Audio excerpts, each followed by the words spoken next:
Welcome to my reading of my own translation of The Little Prince, written and illustrated by Antoine de Saint-Exupéry. This translation is copyrighted 2026 and may not be reproduced. I hope you enjoy it. Dedication to Léon Vert. I ask the pardon of the little ones for dedicating this book to a big person. I have a serious excuse. This particular big person is the best friend I have in this world. I have another excuse. This particular big person understands everything, even books for children. I have a third excuse. This particular big person lives in France, where he's hungry and cold. He is in great need of comfort. If all these excuses aren't good enough, I'd like to dedicate this book to the child this particular big person once was. All of the big people were once children, although few of them remember this. So I correct my dedication to Léon Vert when he was a little boy. Premier chapter. When I was 6 years old, I saw, one time, the most magnificent drawing. It represented a boa snake about to swallow a big cat. I've replicated the drawing here. It was in a story about the virgin forest from a collection called True Tales. It said in the book, boa snakes swallow their prey in one gulp without even chewing. This renders the boa unable to move, and it sleeps for the 6 months needed for digestion. This got me thinking long and hard about the adventures of the jungle. So I had a go myself, and successfully completed my first drawing with a colored pencil. I called it Drawing Number 1. And it looked like this. I showed my masterpiece to the big people and asked them if it scared them. They answered, "What's scary about a hat?" My drawing didn't represent a hat. It represented a boa snake digesting an elephant. I then drew the inside of the boa snake so that the big people could understand. They always need explanations. I called this Drawing Number 2, and it looked like this. The big people urged me to put aside my drawings of boa snakes, open or closed, and concentrate on geography, history, mathematics, and grammar. That's why, at the age of 6, I abandoned any hope of a glittering career as a painter. I'd been put off by the lack of success with my drawing number 1 and my drawing number 2. The big people never understand anything by themselves, and it's exhausting for children to be always and always giving explanations. Forced to choose another career, I learned to fly planes. I've flown all over the world, and I must admit, geography has served me very well. I can distinguish China from Arizona at first glance, which comes in handy if you lose your way at night.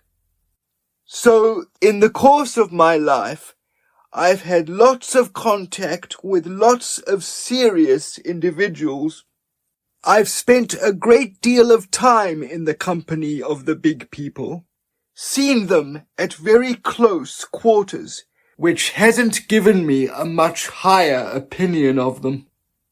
Whenever I came across one who seemed fairly clear-headed, I'd do a little experiment on them with my drawing number 1, which I've always kept with me. This was my way of finding out if they were truly perceptive. But they'd always answer, "That's a hat." Then I wouldn't talk to them about boa snakes, virgin forests, or stars. I'd come down to their level and discuss bridge, golf, politics, and ties. And the big person would be delighted to know a man so reasonable. Chapter 2. So I led a solitary existence, with no one I could really talk to, until I had a plane crash in the desert of Sahara 6 years ago. Something in my engine had broken down, and as I had neither a mechanic nor passengers with me, I braced myself to attempt some difficult repairs. It was a life or death situation, since I had barely enough water for 8 days. On the first night I slept on the sand, a distant distance from any inhabited land. I was even more isolated than a castaway on a raft in the middle of the ocean. So you can imagine my surprise at the break of day when a funny little voice woke me up. It said, "If you please, draw me a sheep." What on earth? Draw me a sheep. I jumped up, thunderstruck. I rubbed my eyes hard and had a good look around, and I saw the most extraordinary little boy staring back at me gravely. This is the best portrait I managed to draw of him later. Of course, my drawing's not half as beautiful as my model, but that's not my fault.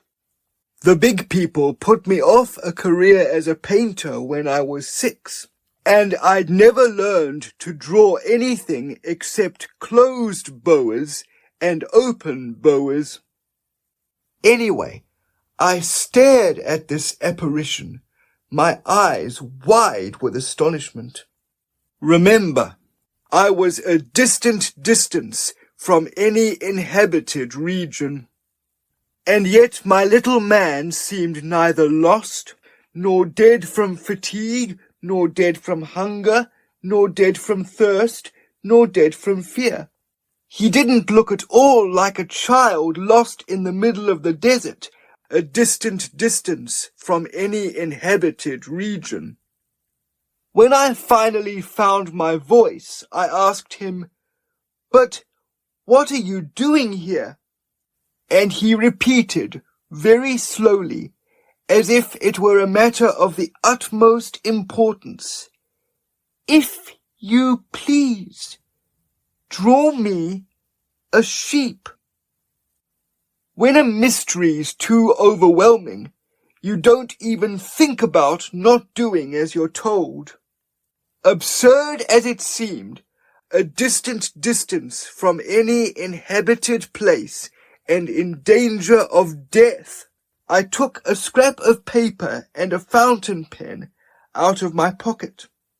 But then I remembered that I'd mostly studied geography, history, mathematics, and grammar.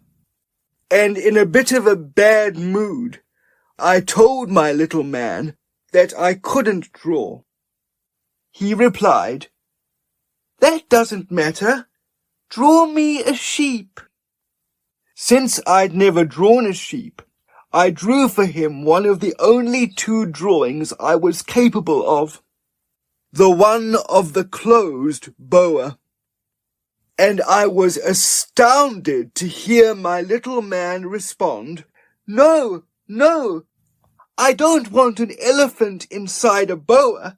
A boa is very dangerous, and an elephant is very cumbersome. My home's so tiny, I need a sheep.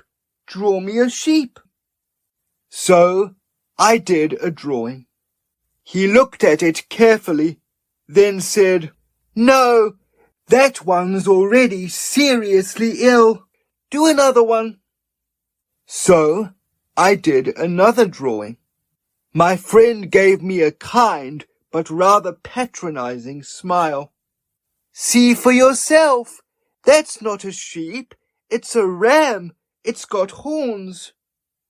So I did yet another drawing, but that too was rejected. "That one's too old. I want a sheep that'll live a long time." By this time, my patience was running out, since I was in a hurry to begin the dismantling of my engine. So I scribbled this drawing and explained, "That's just his box. The sheep you want is inside." And I was very surprised to see the face of my young judge light up. "That's exactly what I wanted. Do you think this sheep will need much grass?" "Why do you ask?" "Because my home's so tiny." "There's sure to be enough. I've given you a tiny sheep." He bent over the drawing. "He's not that tiny." "Hey, he's fallen asleep." And that was how I made the acquaintance of the little prince. Chapter 3. It took me ages to figure out where he came from. The little prince, who asked me so many questions, never seemed to hear mine. I learned his story little by little from words he let slip. For instance, when he first saw my plane, which would be far too complicated for me to draw, he asked, "What's that thing?" "It's not just a thing. It flies. It's a plane. My plane." I was proud to tell him I was a pilot. Then he exclaimed, "What? You descended from the heavens?" "Yes," I said modestly. "Oh, how funny!" And the little prince gave a very pretty burst of laughter, which annoyed me no end. I like my misfortunes to be taken seriously. Then he added, "So you descended from the heavens too? Which planet are you from?" This suddenly shone some light on the mystery of his presence, and I interrogated him abruptly. "You come from another planet?" But he didn't answer. He nodded gently, without taking his eyes off my plane, and said, "You certainly can't have come far in that." And he sank into a reverie that lasted a long time. Then, taking the sheep out of his pocket, he immersed himself in the contemplation of his treasure. You can imagine how intrigued I was by this hint about other planets, so I tried to find out more. "Where are you from, my little man? Where is this home of yours? Where do you want to take the sheep?" After a meditative silence, he answered, "The best thing about the box you gave me is that at night it can serve as his house." "Of course, and if you're good, I'll give you a rope to tether him with during the day, and a post to tether him to." This proposition seemed to shock the little prince. tether him? What a funny idea! But if you don't, he'll wander off and get lost." And my friend burst out laughing again.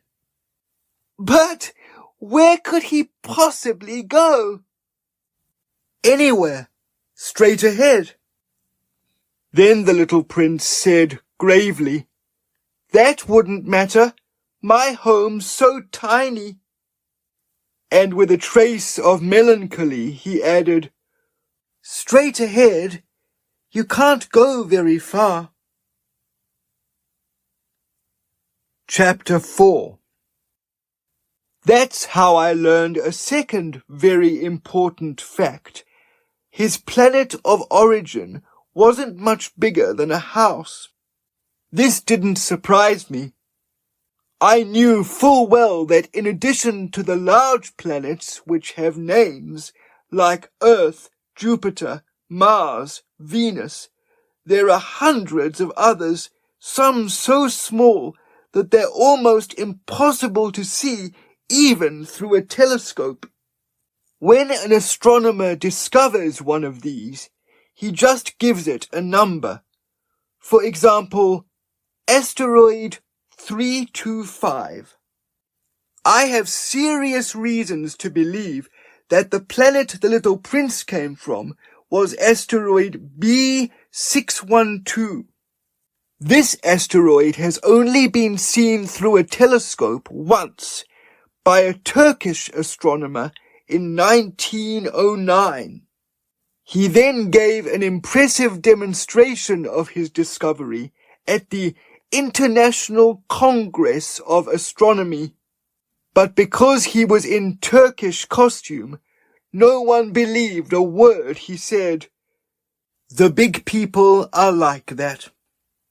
Luckily for the reputation of asteroid B612, a Turkish dictator imposed European dress on his people on pain of death. The astronomer gave his demonstration all over again in 1920, wearing a very elegant suit. And this time, everyone was convinced. The reason I've gone into this much detail about asteroid B612 and given you its number is for the benefit of the big people. The big people love numbers. When you tell them you've made a new friend, they never ask you questions about essential matters, such as, what does his voice sound like? What games does he like best? Does he collect butterflies? Instead, they ask, how old is he? How many brothers and sisters does he have? How much does he weigh? How much does his father earn? Only then do they feel they know him. If you say to the big people, I saw a beautiful pink brick house with geraniums in the windows and doves on the roof, they can't imagine such a house. You'd have to tell them, I saw a house worth 100,000 francs. Then they'd exclaim, oh, how pretty. So if you tell them, the proof that the little prince existed is that he was beautiful, that he laughed, and that he wanted a sheep. When someone wants a sheep, that's proof that he exists. They'd shrug and say, you're such a child. But if you tell them the planet he came from is asteroid B612, they'll be convinced, leave you in peace, and ask no more questions. That's just the way they are. You mustn't resent them for it. Children should be very patient with the big people. But of course, those of us who understand life couldn't care less about numbers. I would have liked to begin this story in the fashion of fairy tales. I would have liked to write, once upon a time there was a little prince who lived on a planet not much bigger than himself and who had need of a friend. To those of us who understand life, that would sound much more authentic. The fact is, I don't want my book taken lightly. Putting these memories down on paper is so painful for me. It's already been 6 years since my friend left me, taking his sheep with him. I'm trying to describe him here to ensure I don't forget him. It's sad to forget a friend. Not everyone's had a friend. I don't want to become like the big people, who only care about numbers, which is another reason why I've bought a box of paints and some pencils. It's hard to take up drawing again at my age, as I've never made any attempts except the one of a closed boa and the one of an open boa when I was 6. Of course, I'll try to draw the best likenesses I can, but I'm not at all sure I'll succeed. One drawing isn't bad, the next looks nothing like him. I'm not getting his size quite right either. Here the little prince is too big, there he's too small. I'm also hesitant about the colour of his costume. So I fumble along as best I can, trying this and that. No doubt I'll get some of the more important details wrong too, but I ask your pardon. My friend never explained anything. Perhaps he thought we were alike. But alas, it's not in my power to see sheep through boxes. Perhaps I am a bit like the big people. After all, I must be getting old. Chapter 5. Each day I learned something about his planet, his departure from it, and his voyage. The information came gradually during his reflections. On the 3rd day, that's how I found out about the drama of the baobabs. This time, too, it was thanks to the sheep.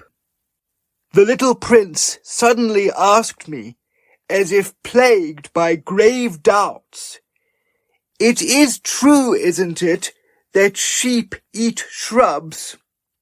"Yes, that's true." Oh, what a relief! I couldn't understand why it was so important that sheep should eat shrubs. But the little prince added, "So, presumably, they eat baobabs too."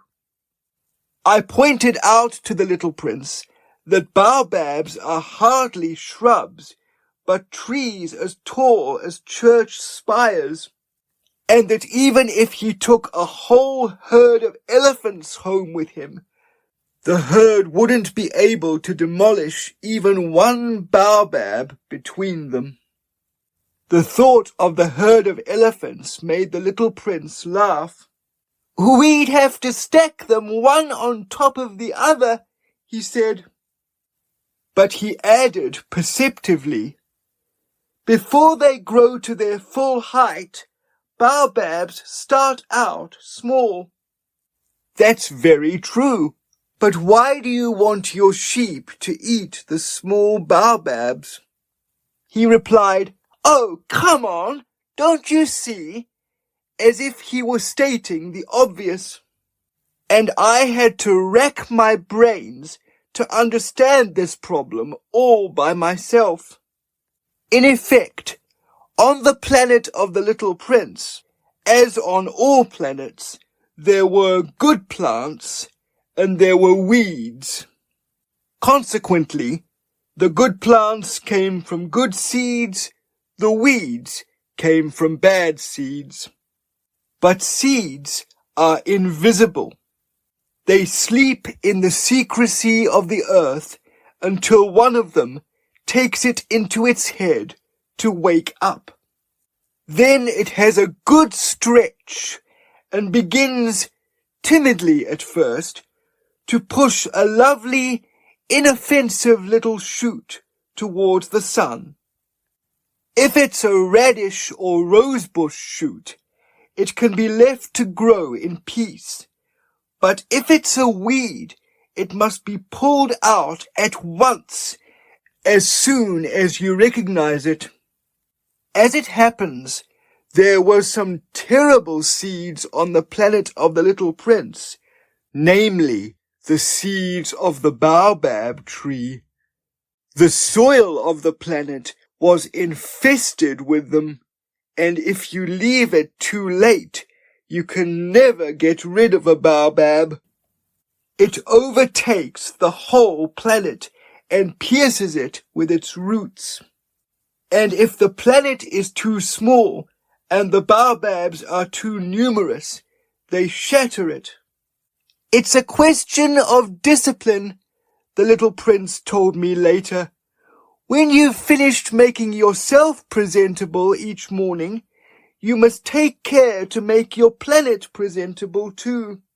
You must make a point of pulling out the baobabs regularly, as soon as you can distinguish them from rose bushes, which they closely resemble when they're very young.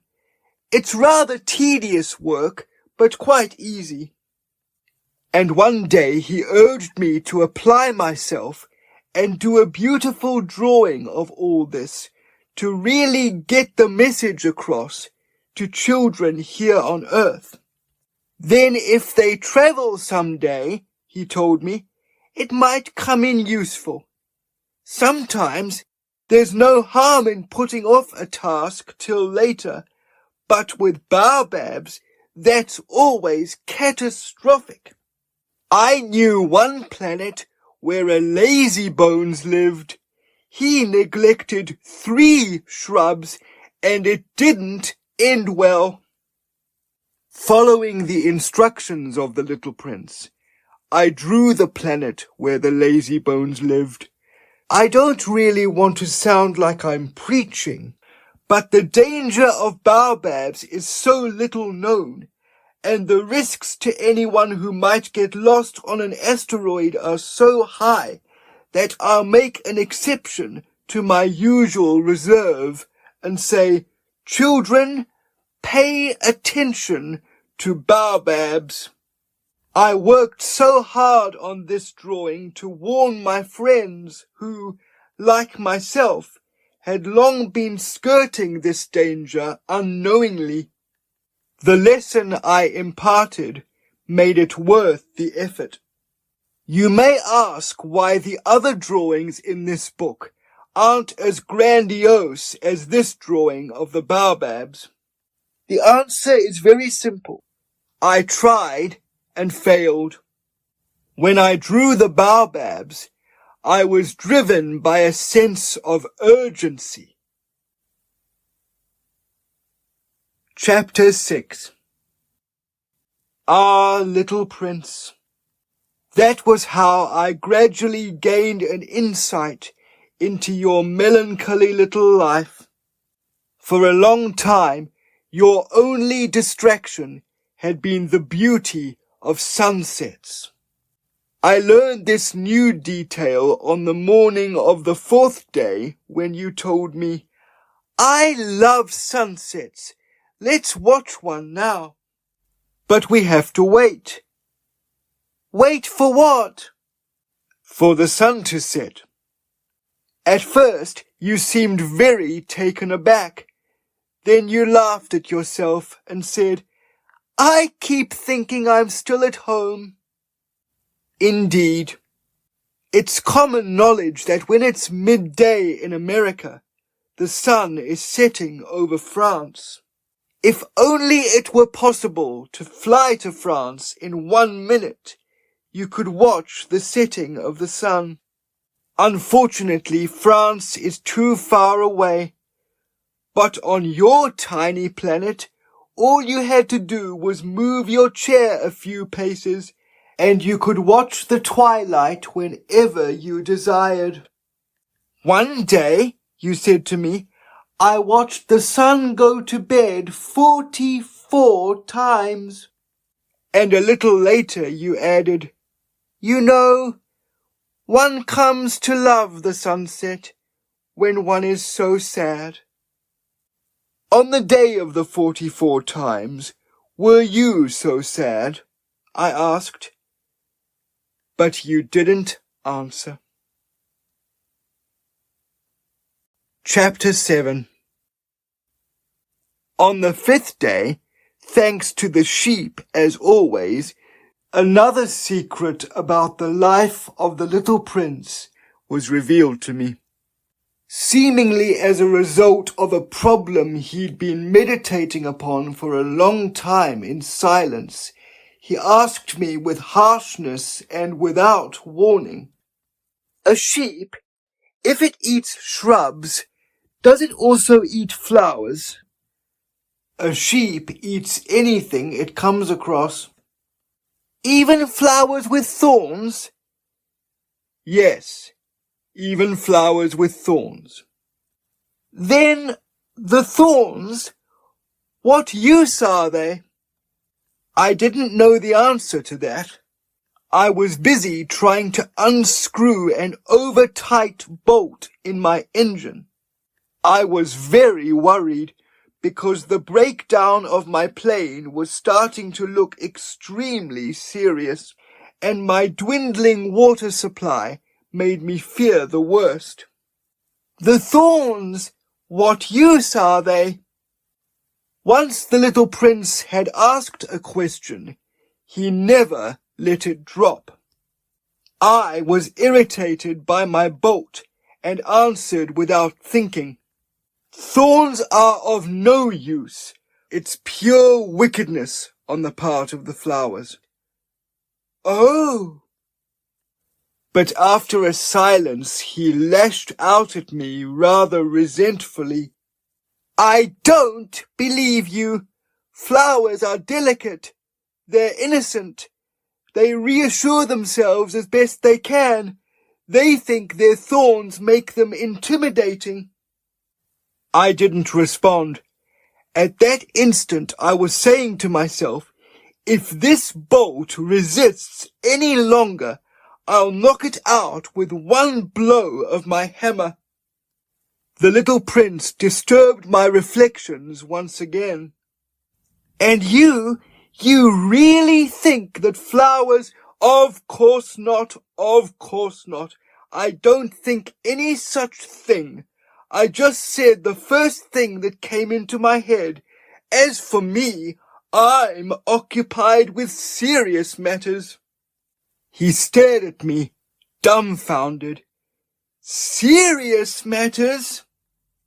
He saw me, hammer in hand, my fingers black with grease, bending over an object he considered extremely ugly. You talk like the big people. That made me a little ashamed, but he added mercilessly, You're confusing everything. You're mixing up everything. He was furious. He shook his hair of gold in the wind. I know a planet inhabited by a crimson-faced monsieur. He's never breathed in the scent of a flower. He's never gazed at a star. He's never loved anyone. He's never done anything except add up numbers. And all day long he repeats, just like you, I'm a serious man. I'm a serious man. And that makes him big-headed and puffed up. But he's not a man. He's a puffball. A what? A puffball! The little prince was now pale with rage. Flowers have been growing thorns for millions of years. For millions of years, sheep have been eating the flowers even so. And is it not a serious matter to try to understand why flowers go to such trouble to grow thorns that are good for nothing? Is it not a serious matter that sheep and flowers are at war? Isn't that more serious and more important than the numbers a fat, red-faced monsieur is adding up? And what if I myself know a flower that's the only one of her kind in the whole world? A flower that only exists on my planet, but which a small sheep can annihilate in a single bite one morning without even realizing what he's doing. Is that not a serious matter? His face turned red as he continued, If someone loves a flower that's unique among all the millions and millions of stars, that's enough to make him happy. When he looks up at the stars, he can say to himself, my flower is up there somewhere.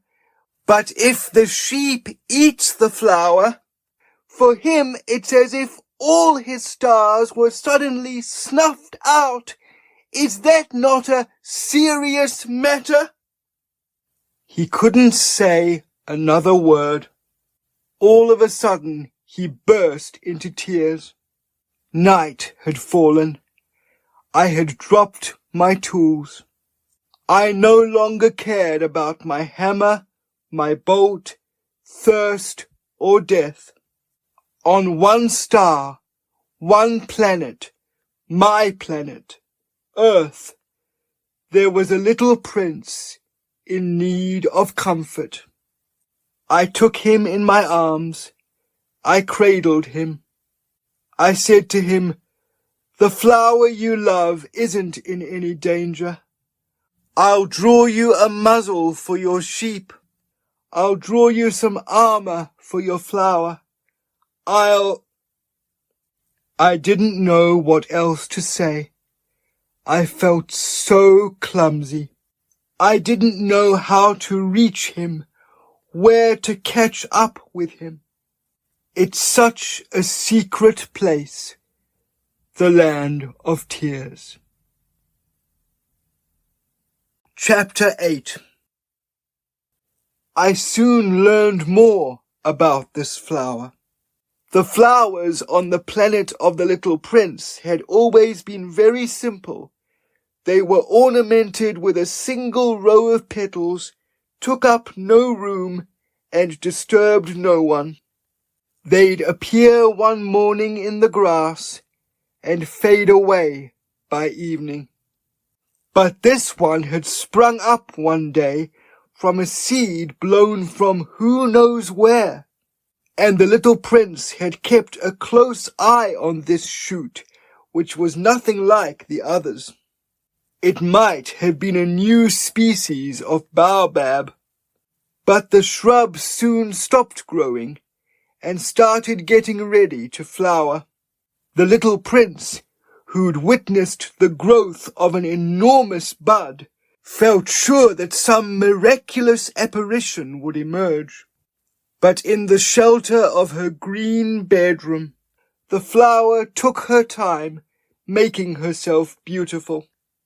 She chose her colors with great care. She dressed slowly, adjusting her petals one by one. She had no wish to emerge all crumpled like the poppies. She wanted to appear only in the full radiance of her beauty. Ah, yes, she was very stylish. Her mysterious preparations took days and days.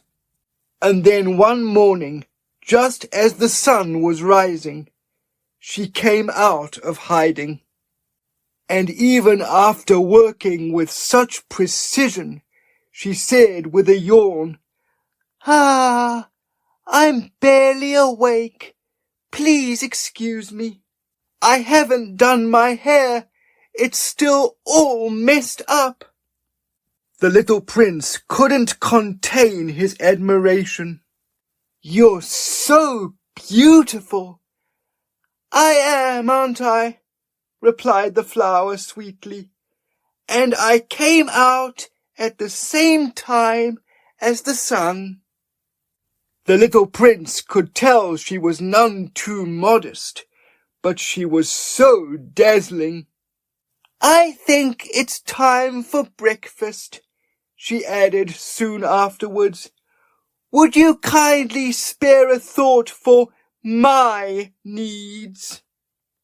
All flustered, the little prince fetched a watering can, filled it with fresh water, and served the flower.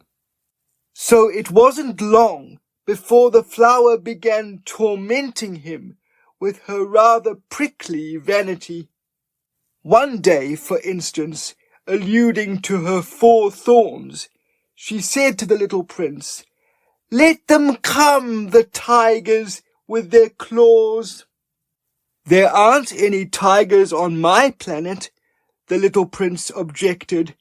"And besides, tigers don't eat weeds." "I am not a weed," replied the flower gently. "I beg your pardon. I'm not afraid of tigers, but oh, how I loathe draughts. You wouldn't by any chance have a screen?" "You loathe draughts? That's very bad luck for a plant," remarked the little prince. Then he said to himself, "This flower is very complicated.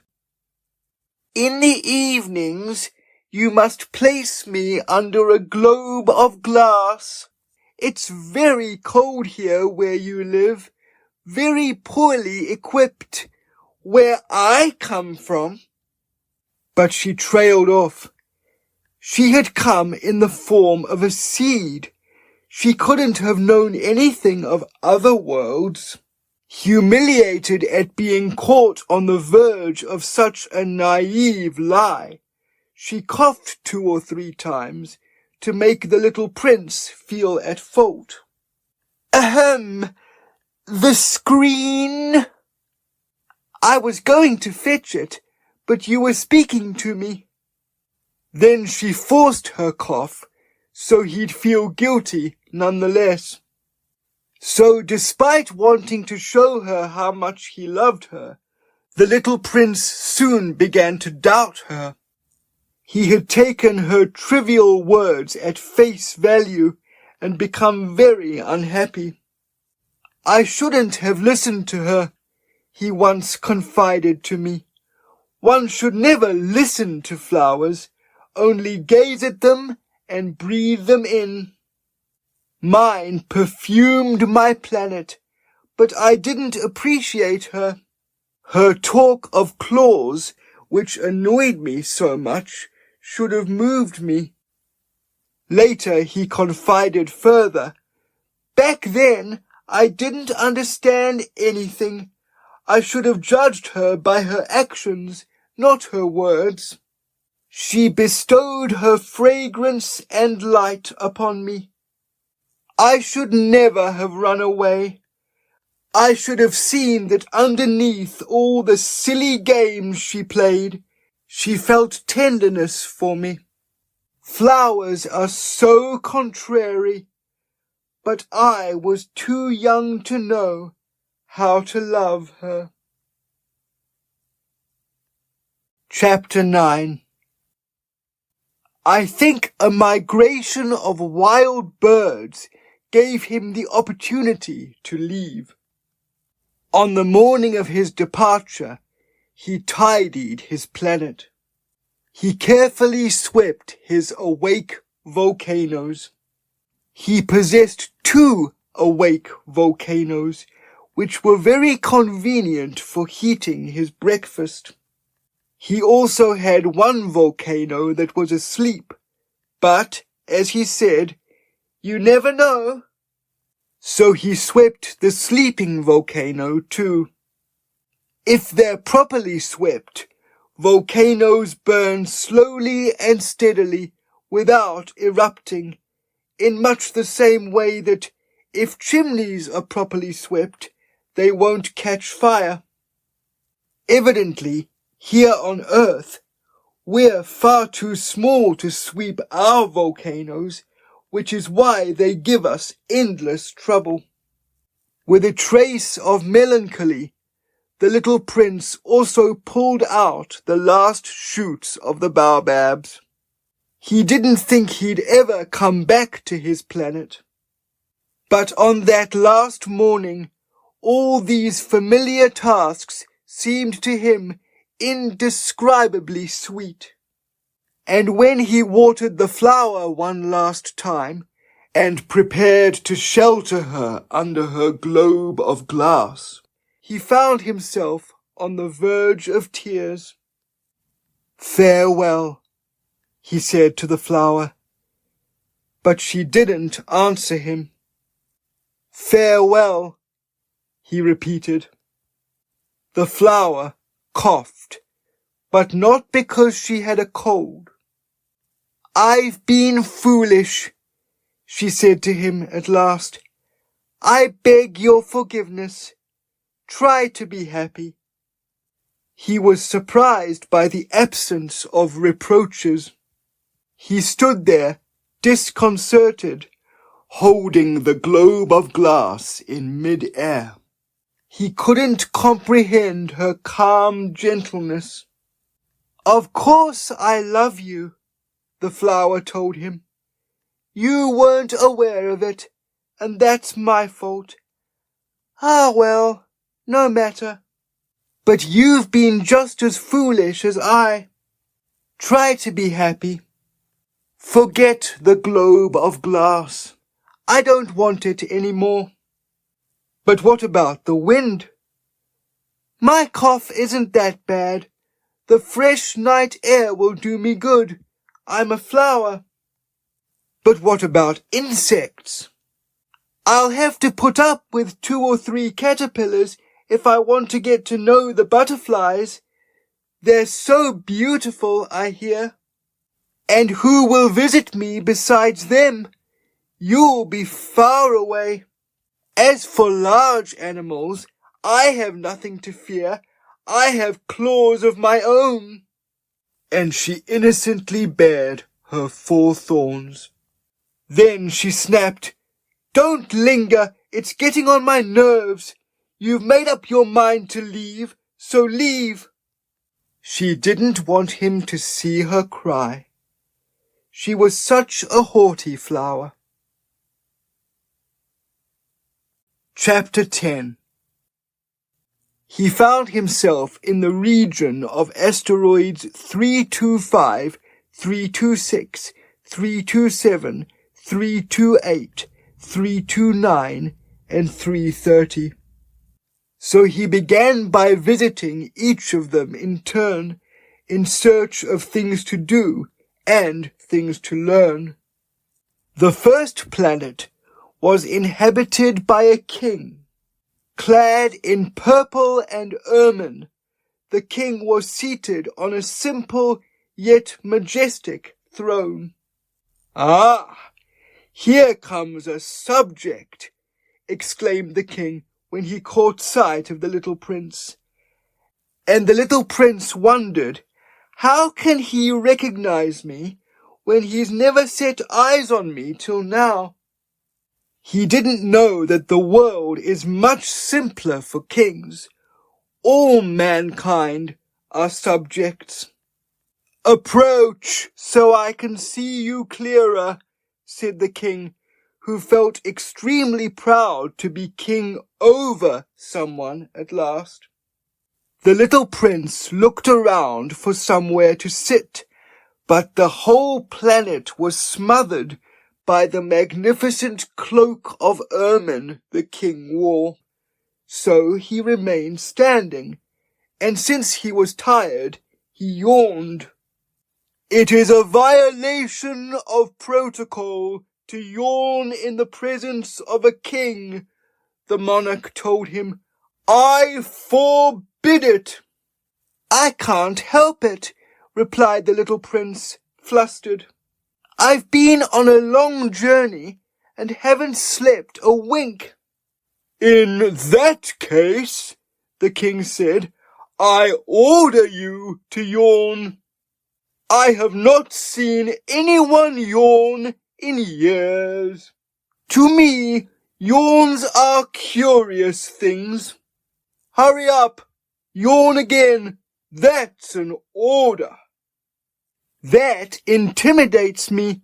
I can't do it now," said the little prince, blushing deeply. Replied the king. "Then I order you sometimes to yawn and sometimes to—" He stammered a little and seemed offended.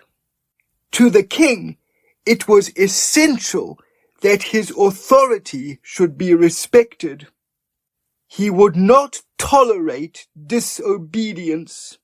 He was an absolute monarch.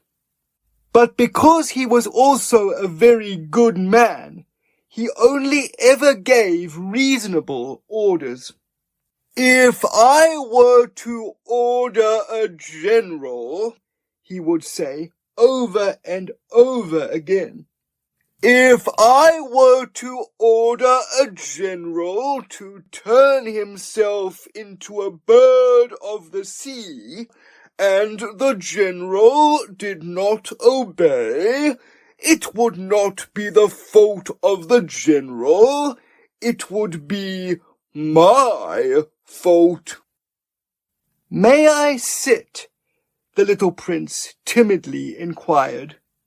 "I order you to sit," replied the king, majestically gathering up a fold of his cloak of ermine. But the little prince was confused. This planet was minuscule. What exactly did the king reign over? "Sire," he said to the king, "excuse me for asking." "I order you to ask," the king hastily reassured him.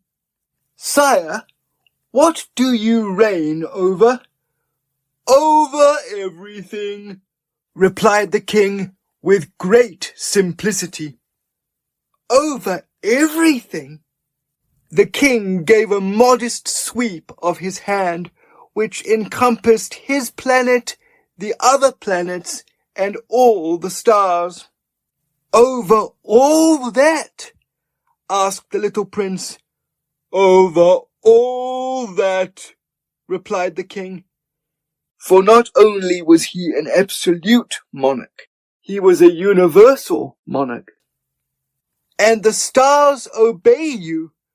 "Of course," said the king. "They obey me instantly. I do not tolerate indiscipline." Such power amazed the little prince. If he were that powerful, he'd be able to watch not just 44, but 72, or even 100, 200 sunsets in one day without ever having to move his chair. And since the memory of his own abandoned little planet made him feel a bit sad, he ventured to ask the king a favor. "I'd love to see the setting of the sun. Do me this pleasure. Order the sun to go to bed." "If I were to order a general to flit from one flower to another like a butterfly, or to write a tragedy, or to turn himself into a bird of the sea, and the general did not execute the order he received, which of us would be in the wrong, he or I?" "That would be you," said the little prince firmly. Exactly. One must only demand of each person what each person can give, the king went on. Authority must be based, first and foremost, upon reasonableness. If I were to order my people to throw themselves into the sea, I would have a revolution on my hands. I am entitled to demand obedience because my orders are reasonable. And what about my sunset? The little prince reminded him. Once the little prince had asked a question, he never let it drop. You shall have your sunset. I shall give the order. But using my knowledge of the science of government, I shall wait until conditions are favourable. When will that be? Inquired the little prince. Replied the king, first consulting a bulky calendar. That will be at about That will be this evening at about 20 to 8. Then you shall see how well I am obeyed.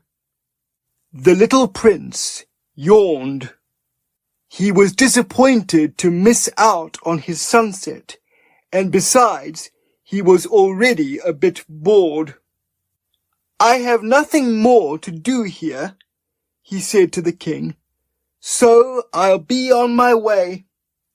Do not go, said the king, who was so proud of having a subject. Do not go. I shall make you my minister. Minister of what? Of justice. But there's no one here for me to judge. You never know, said the king.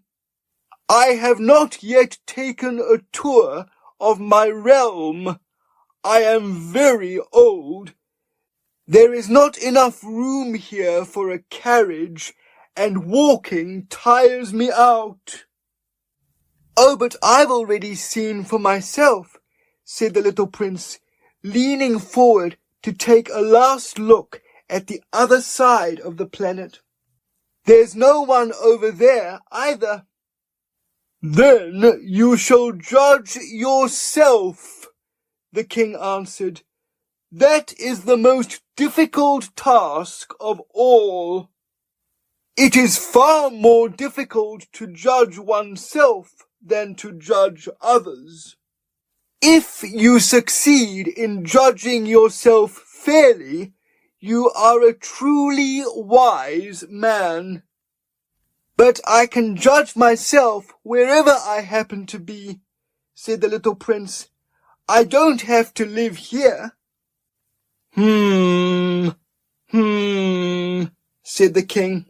I have a suspicion that somewhere on my planet there is an old rat. I hear him at night. You can judge that old rat. You shall condemn him to death from time to time. That way his life will depend on your justice. But you shall pardon him each time, because we must be economical. He is the only rat we have. I don't like condemning anyone to death, said the little prince, so I'll definitely be on my way. No, said the king. Now ready to depart, the little prince had no wish to distress the old monarch. If your majesty wishes to be obeyed punctually, you could give me a reasonable order. You might order me, for example, to leave within 1 minute. Conditions look favourable to me." Since the king made no reply, the little prince hesitated at first, then took his leave with a sigh. "I make you my ambassador," the king called out hastily. He had a grand air of authority. "The big people are very strange," the little prince said to himself, setting off again on his voyage. Chapter 11. The second planet was inhabited by an egotist. "Aha! Behold, a visit from an admirer," cried the egotist from a distance, as soon as he caught sight of the little prince, because to egotists all the rest of mankind are admirers. "Good day," said the little prince. "That's a funny hat you've got on." "It's for greetings," the egotist replied. "For greetings when I'm applauded. Unfortunately, no one ever comes this way." "Is that so?" asked the little prince, who couldn't make head or tail of it. "Strike one hand against the other," suggested the egotist. The little prince struck one hand against the other. The egotist raised his hat and bowed modestly. "This is more amusing than my visit to the king," the little prince said to himself, and he carried on striking one hand against the other. The egotist raised his hat again and gave another bow. After 5 minutes of this exercise, the little prince grew tired of the monotony of the game. "And what must one do to make you lower your hat?" he asked.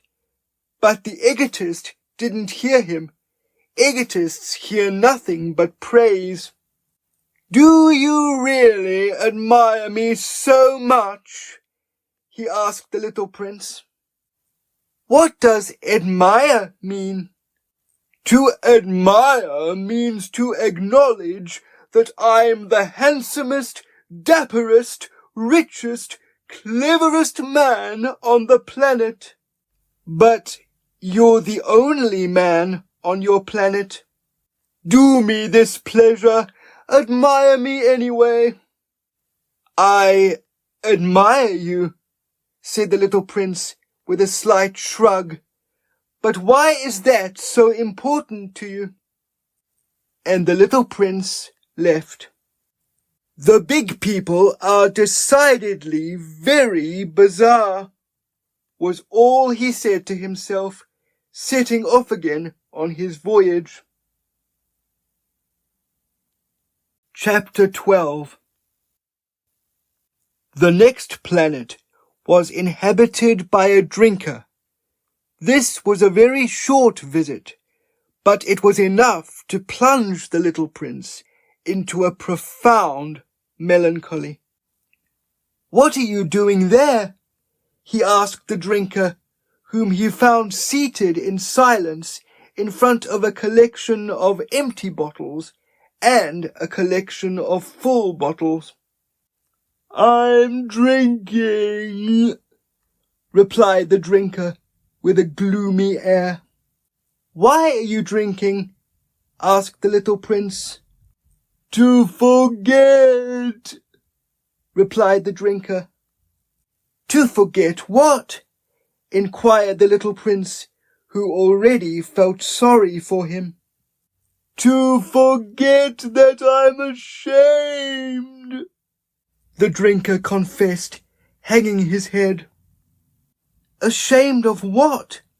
persisted the little prince, who desired to help him.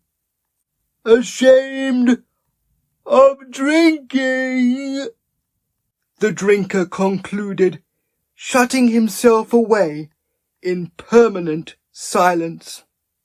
And the little prince left, perplexed. The big people are decidedly very, very bizarre, he said to himself, setting off again on his voyage. Chapter 13. The fourth planet belonged to a businessman. This man was so preoccupied he didn't even raise his head at the arrival of the little prince. "Good day," said the little prince. "Your cigarette's out." "3 and 2 is 5, 5 and 7 is 12, 12 and 3 is 15, good day. 15 and 7 is 22, 22 and 6 is 28. I don't have time to relight it. 26 and 5 is 31. Phew! So that equals 501,622,731. 500 million what? Asked the little prince. Eh? You're still there? 501 million of... Oh, I don't remember. I've got so much work to do. I'm serious, me. I don't waste my time on nonsense. 2 and 5 is 7. 500 million what? Repeated the little prince. Once the little prince had asked a question, he never in his life let it drop. The businessman raised his head. In all my 54 years on this planet, I've only been interrupted on 3 occasions. The first time was 22 years ago by a beetle that fell from heaven knows where. It made a terrible racket, and I made 4 errors in my addition. The second time was 11 years ago by a bout of rheumatism. I don't get enough exercise. I don't have time to dawdle. I'm serious, me. The third time is right now. As I was saying, 501 million what? The businessman could see he had no hope of being left in peace. Millions of those little things you sometimes see in the sky. Flies? No, those little twinkly things. Bees? No, of course not. Those little golden things that send lazy minds into a daydream. But I'm serious, me. I have no time for daydreaming. Ah, stars? That's the word, stars. And what do you do with 500 million stars? 501,622,731. I'm a serious man, me. I'm precise. And what do you do with these stars? Do with them? Yes. Nothing. I possess them. You possess the stars? Indeed. But I've just met a king who... Kings don't possess things. They reign over them. That's entirely different. And what good does it do you to possess the stars? It makes me rich. And what good does it do you to be rich? It allows me to buy more stars if any are discovered. The little prince said to himself, "He reasons a bit like my drinker, that one." Nevertheless, he had more questions to ask. How can someone possess the stars? "Who do they belong to?" retorted the businessman grumpily. "I don't know. To nobody." "Then they belong to me because I thought of it first." "Is that sufficient?" "Of course. When you find a diamond that belongs to nobody, it belongs to you. When you find an island that belongs to nobody, it belongs to you. When you're the first person to think of an idea, you get it patented and it belongs to you. So I possess the stars because no one before me ever thought of possessing them." "Fair enough," said the little prince. "But what do you do with them?" "I administer them. I count them, then count them again," the businessman said.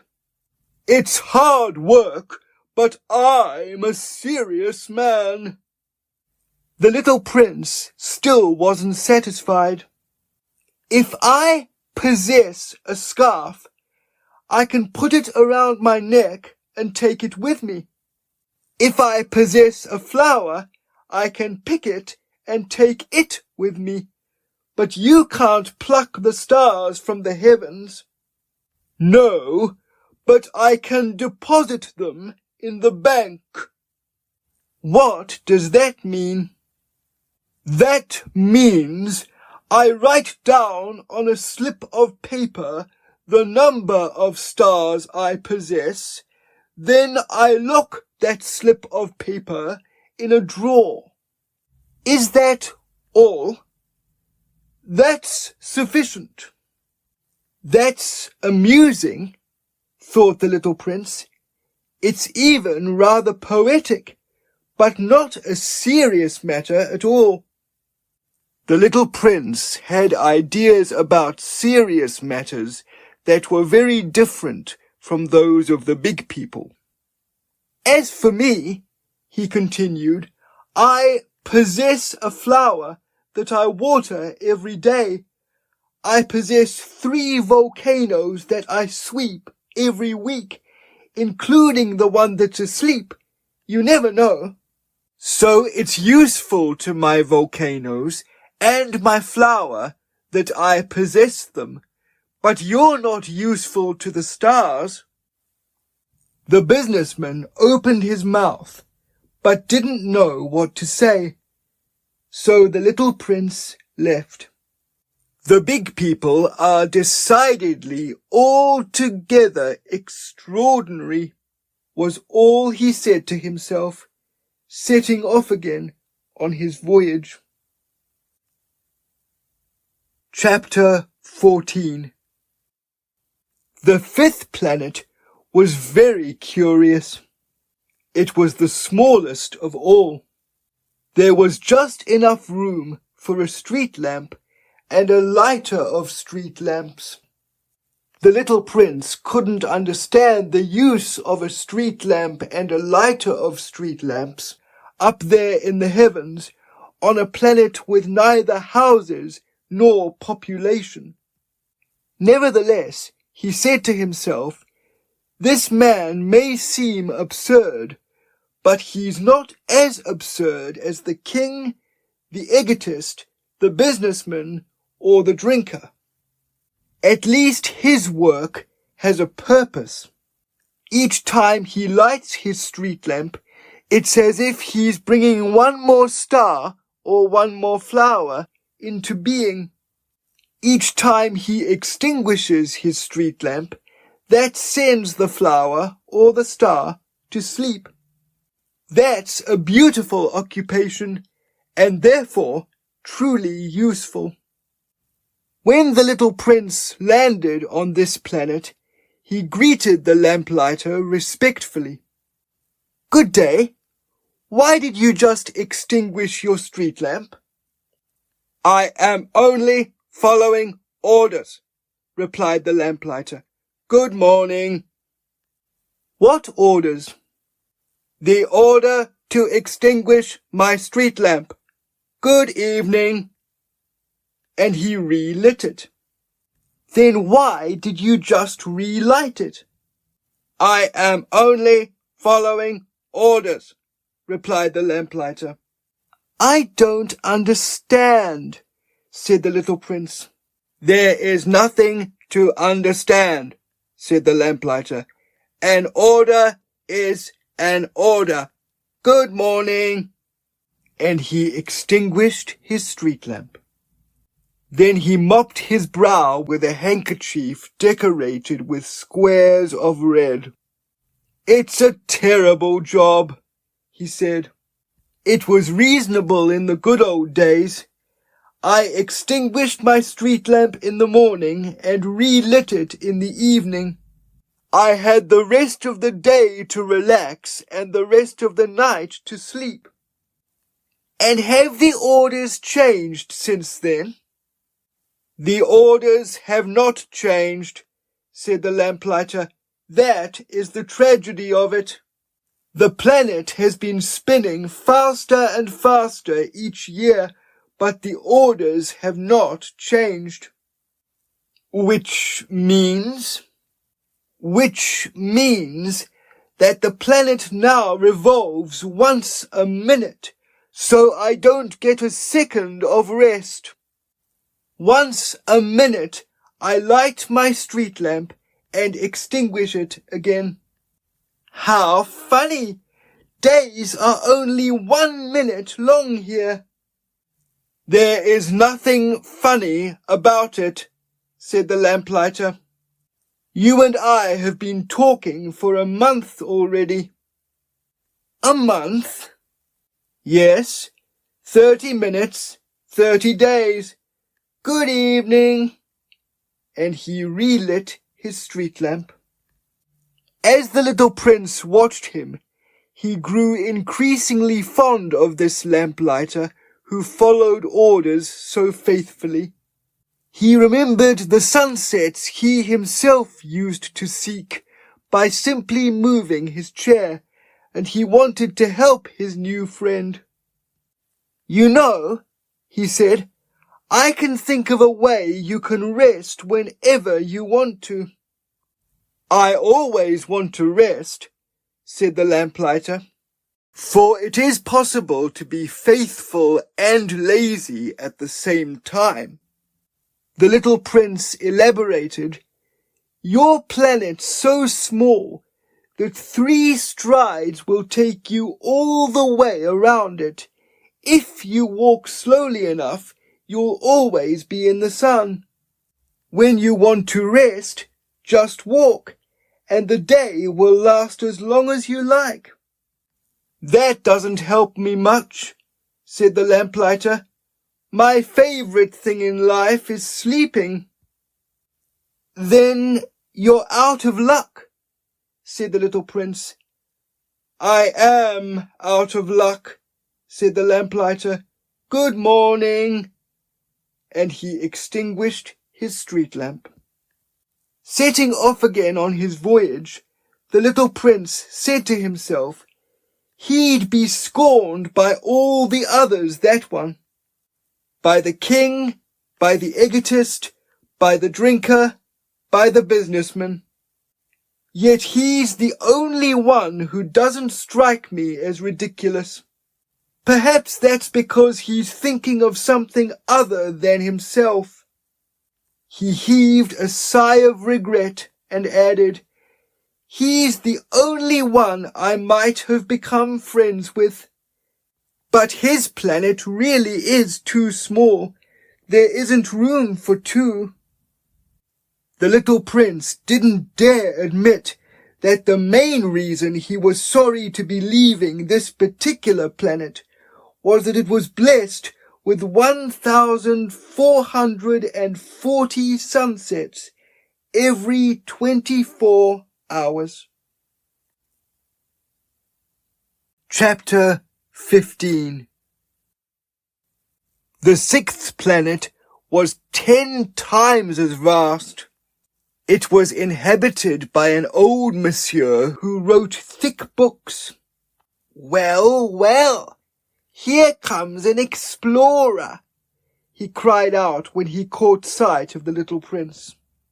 The little prince sat down on the desk and got his breath back. He'd already travelled such a long way. "Where are you from?" the old monsieur asked him. "What's that big book?" asked the little prince. "What do you do here?" "I'm a geographer," said the old monsieur. "What's a geographer?" "A scholar who knows where all the seas, rivers, cities, mountains, and deserts are located." "Now that's interesting," said the little prince. "Finally, someone with a real job." And he surveyed the planet of the geographer. He'd never seen a planet so majestic. "Your planet's very beautiful. Does it have any oceans?" "I have no way of knowing," said the geographer. Ah, the little prince was disappointed. "And mountains?" "I have no way of knowing," said the geographer. "And cities and rivers and deserts?" "I have no way of knowing that either," said the geographer. "But you're a geographer."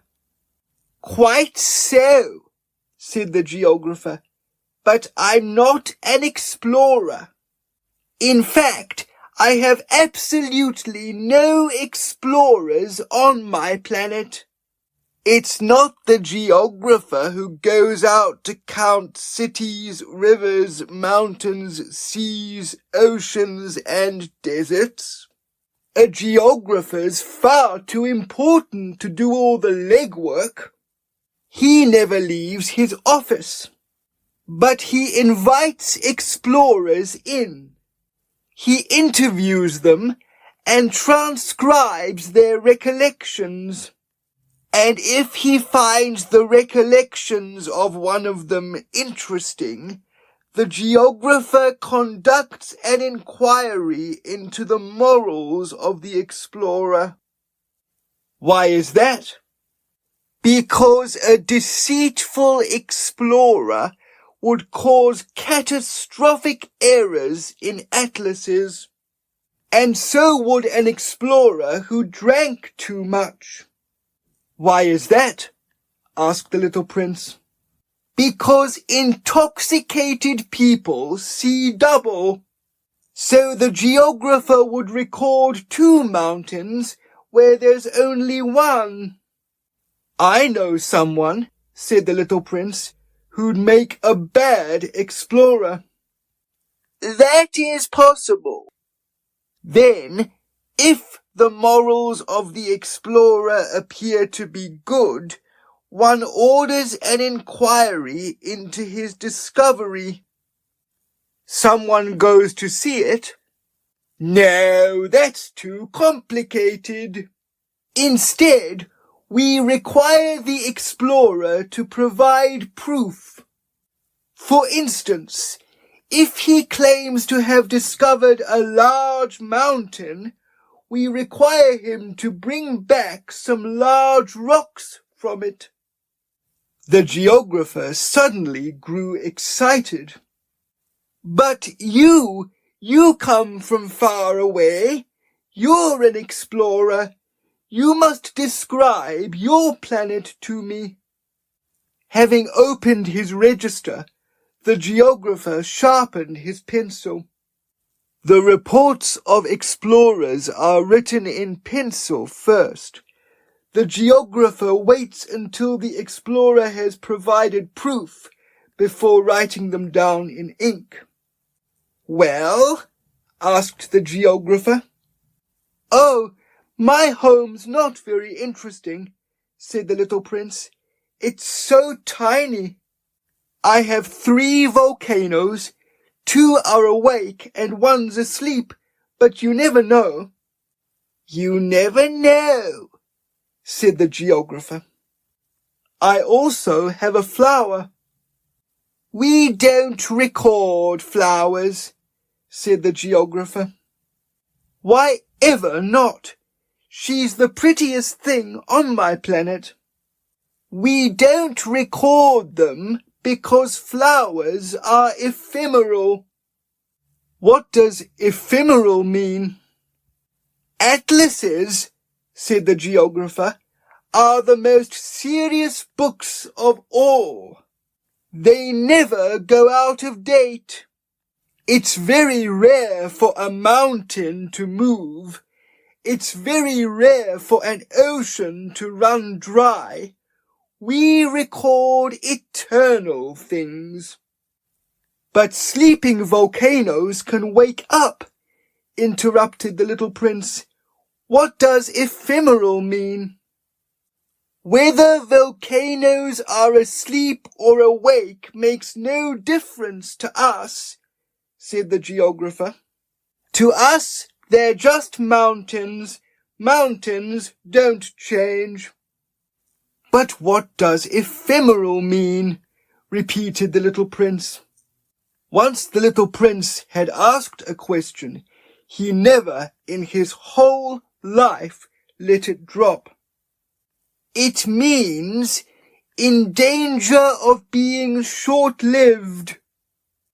Is my flower in danger of being short-lived? Of course. My flower is ephemeral, the little prince said to himself, and she has only 4 thorns to defend herself against the world, and I've left her at home all alone. That was his first pang of regret, but he pulled himself together. Where would you recommend I visit next? He asked.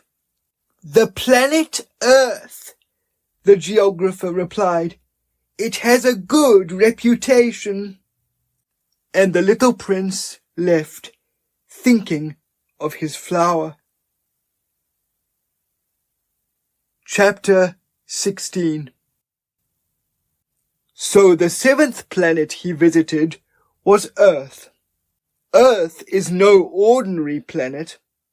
It has 111 kings, including all the African kings, 7,000 geographers, 900,000 businessmen, 7.5 million drinkers, 311 million egotists. That's approximately 2 billion big people. To give you an idea of the dimensions of the Earth, I should tell you that before electricity was invented, a veritable army of 462,511 lamplighters had to be maintained across all 6 continents. From a distance, this made a splendid spectacle. The movements of this army were choreographed like the ballet in an opera. First came the lamplighters of New Zealand and Australia, who lit their lamps before going to sleep. Next, the lamplighters of China and Siberia joined the dance, before they too were whisked back into the wings. Then came the lamplighters of Russia and India, then those of Africa and Europe, then those of South America, then those of North America. And they never came on stage in the wrong order. It was grandiose. Only the lamplighter in charge of the single street lamp at the North Pole and his counterpart in charge of the single street lamp at the South Pole led lives of idleness and nonchalance. They only had to work twice a year. Chapter 17. When you're trying to be funny, you tend not to let truth get in the way. I was joking about the lamplighters, but this might give those who are unfamiliar with our planet the wrong idea. Mankind takes up hardly any room on Earth. If the 2 billion inhabitants of the Earth stood close together for some gathering or other, they could easily fit into a public square 20 miles long by 20 miles wide. The whole of humanity could be crammed onto the smallest Pacific island. The big people, of course, won't believe you. They think they take up a lot of space. They consider themselves as important as baobabs. So you should advise them to do the calculations for themselves. They'll enjoy that, since they love numbers so much. But don't waste your time on this chore. It's pointless, trust me. When the little prince landed on Earth, he was very surprised not to see any people. Just as he was beginning to fear he'd come to the wrong planet, a coil the color of the moon stirred in the sand. "Good night," said the little prince, just in case. "Good night," said the snake. "What planet have I landed on?" asked the little prince. "On Earth, and this part is Africa," the snake replied. "Ah, so there aren't any people on Earth?" "This is the desert. There are no people in the desert. Earth is vast," said the snake. The little prince sat down on a rock and gazed up at the sky. "I wonder," he said, "if the stars shine so that everyone can find their own one day. Look at my planet. It's just overhead, but so far away." "It is beautiful," the snake said. "What brings you here?" "I'm having a hard time with a flower," said the little prince. "Ah," said the snake, and they both fell silent. "Where is mankind?" the little prince resumed at last. "It's a little lonely in the desert." "It is also lonely among mankind," said the snake. The little prince gazed at the snake for a long time. "You're a funny creature," he said at last, "as thin as a finger." "But more powerful than the finger of a king," said the snake. The little prince smiled. "You're not very powerful. You don't even have legs. You can't even travel." "I can transport you further than any ship," said the snake. It twined itself around the ankle of the little prince like a bracelet of gold. "Whoever I touch, I send back to the land they came from," the snake went on. "But you are pure, and you come from a star." The little prince made no reply. I pity you. Yes, you. So vulnerable on this granite planet, said the snake. If someday you grow more homesick than you can bear, it is I who can help you. I quite understand what you're hinting at, said the little prince, but why do you always speak in riddles? I solve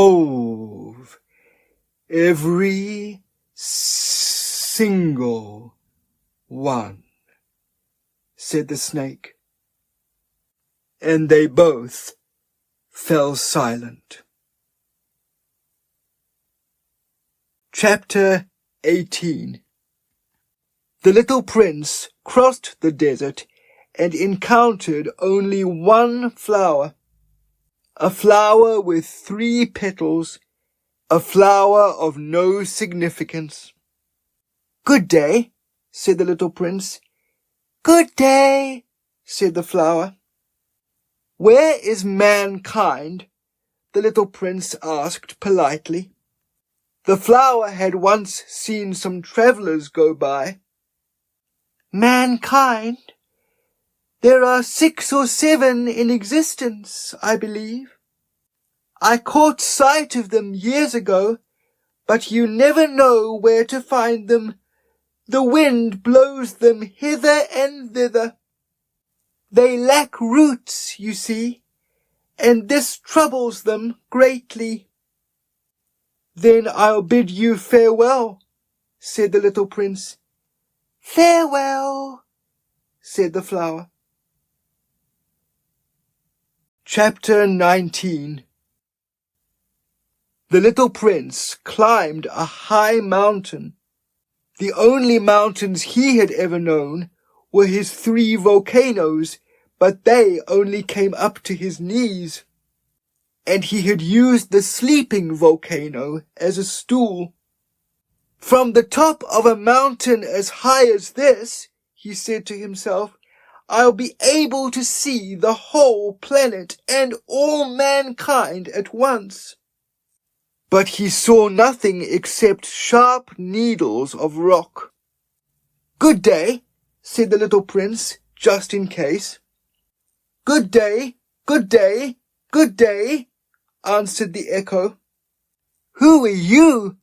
Asked the little prince. Who are you? Who are you? Who are you? Answered the echo. Let's be friends. I'm lonely, he said. I'm lonely, I'm lonely, I'm lonely, answered the echo. What a peculiar planet, he thought.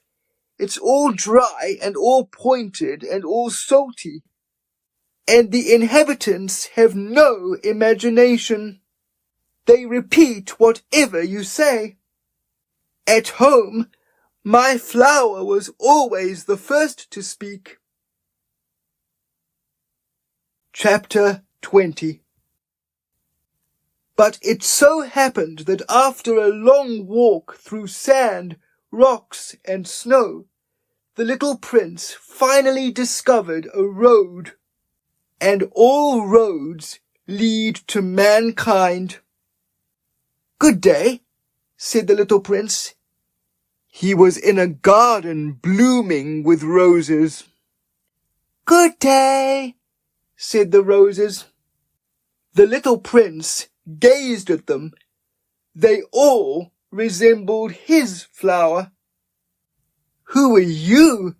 He asked in amazement. We're roses, said the roses.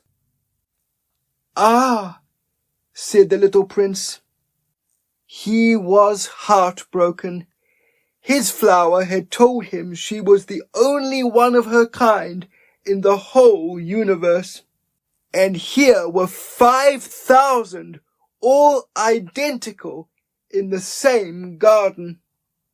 She'd be mortified if she saw this, he said to himself. She'd have a coughing fit and pretend to be dying just to avoid the ridicule. And then what choice would I have but to pretend to nurse her back to health?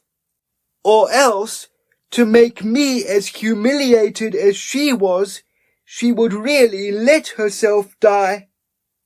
And he added, I thought myself rich with a unique flower when all I possess is an ordinary rose.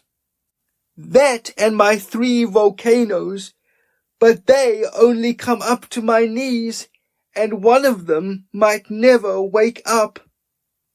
That doesn't make me a very grand prince.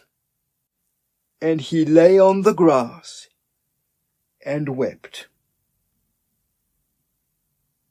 Chapter 21. That was when the fox appeared. Good day, said the fox. Good day, the little prince responded politely, but when he turned around, there was no one in sight. I'm over here, said the voice, under the apple tree. Who are you? Asked the little prince. You're very pretty. I'm a fox, said the fox. Come and play with me, entreated the little prince. I'm terribly sad. I cannot play with you, the fox said. You would have to tame me first. Oh, I do beg your pardon, said the little prince. But after some reflection he added, What does that mean, to tame? You're not from these parts, said the fox. What do you seek? I seek mankind, said the little prince. What does that mean, to tame?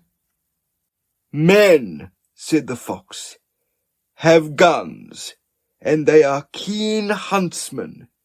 It's most inconvenient. On the other hand, they do raise chickens. That's the only interesting thing about them. Are you on the hunt for chickens? No, said the little prince.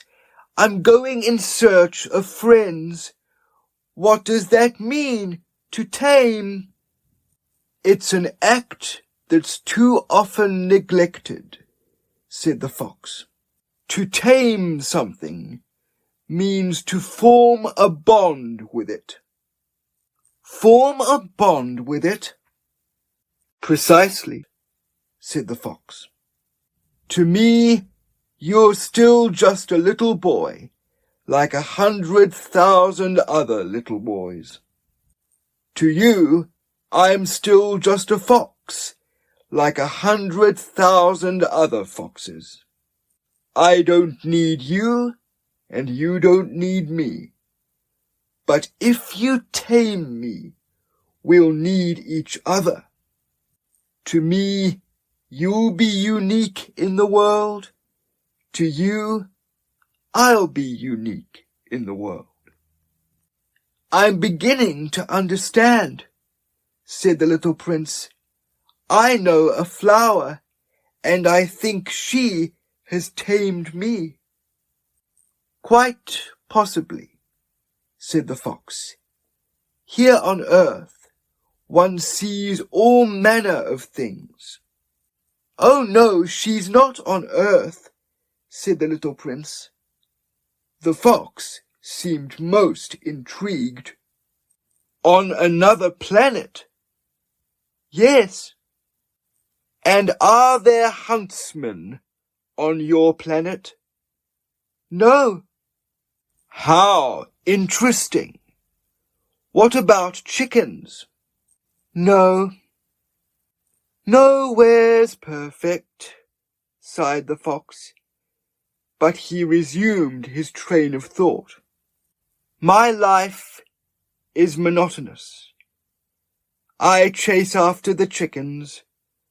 The men chase after me. All the chickens are alike, and all the men are alike. No wonder I get a bit bored. But if you tame me, the sun will shine upon my life. I'll be able to distinguish your footsteps from all the others. Other footsteps send me scurrying underground. Yours will call me out of my den like music. And look, you see the fields of wheat over there. I don't eat bread, so wheat is of no use to me. Fields of wheat don't remind me of anything, which is a great pity. But you have hair the color of gold, so just think how marvelous it'll be when you've tamed me. The wheat of gold will remind me of you, and I'll love the sound of the wind in the wheat. The fox fell silent and gazed at the little prince for a long time. Then he said, I beg you, tame me. I'd like to, replied the little prince, but I don't have much time. I have friends to find and a great many things to understand. One only truly understands the things one tames, said the fox. Humans no longer have the time to truly understand anything. They buy things ready-made from merchants. But since one cannot buy friends from merchants, humans no longer have friends. If it's a friend you want, tame me. What must I do? Asked the little prince. You must be very patient, replied the fox. First, you'll sit a little way away from me, like this, in the grass. I'll watch you out of the corner of my eye, and you will say nothing. Language is the source of misunderstandings. But each day you will be able to sit a little closer to me. The next day the little prince returned. It would have been better to come back at the same hour, said the fox. If you come at, say, 4 o'clock in the afternoon, from 3 o'clock I'll start feeling happy. The closer the hour advances, the happier I'll be. By 4 o'clock, I'll already be getting agitated and worried. I'll discover the price of happiness. But if you just come whenever you feel like it, I'll never know at what hour to dress my heart. I need rituals. What's a ritual? Asked the little prince. That's another thing that's too often neglected, said the fox. It's what makes one day different from other days, 1 hour from other hours. My huntsmen, for example, have a ritual.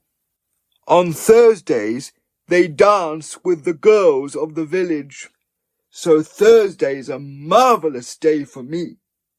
That's when I take a stroll to the vineyards. But if my huntsmen just danced whenever they felt like it, my days would all blur into one, and I'd never have a vacation. So that's how the little prince tamed the fox.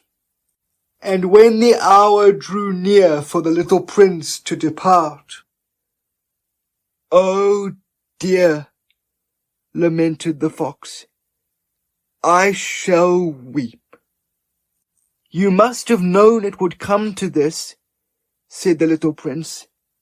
"I never meant to cause you pain, but you wanted me to tame you." "That is correct," said the fox.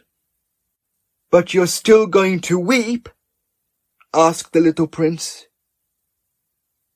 "That is correct," said the fox. "So you're no better off?" "I am better off," said the fox, "because of the color of the wheat." Then he added, "Take another look at the roses. You'll now understand that yours is indeed unique in the world. Then come back and bid me farewell, and I'll give you the gift of a secret." So the little prince went to take another look at the roses. "You're not at all like my rose. You're nothing special yet," he told them. "No one has tamed you, and you have tamed no one. You're like my fox used to be when I first met him. He was just a fox like 100,000 other foxes, but I made friends with him, and now he's unique in the world." And the roses felt very embarrassed. "You're beautiful, but you have no depth," he went on. "No one would lay down their life for you. It's true that an ordinary passer-by would think my rose looked just like you. But she, all on her own, is more precious than all of you put together, because she's the one I watered, because she's the one I placed under a globe of glass, because she's the one I sheltered behind the screen, because she's the one I killed caterpillars for, except 2 or 3, so she could get to know the butterflies, because she's the one I listened to when she complained or boasted or even sometimes said nothing at all, because she's my rose." And he made his way back to the fox. "Farewell," he said. "Farewell," said the fox. "Now here is my secret. It's very simple. One can only see clearly with the heart. The essential things are invisible to the eye. The essential things are invisible to the eye," the little prince repeated, to make sure he'd remember. "It is the time you have sacrificed for your rose that makes your rose so precious. It is the time I have sacrificed for my rose," the little prince repeated, to make sure he'd remember.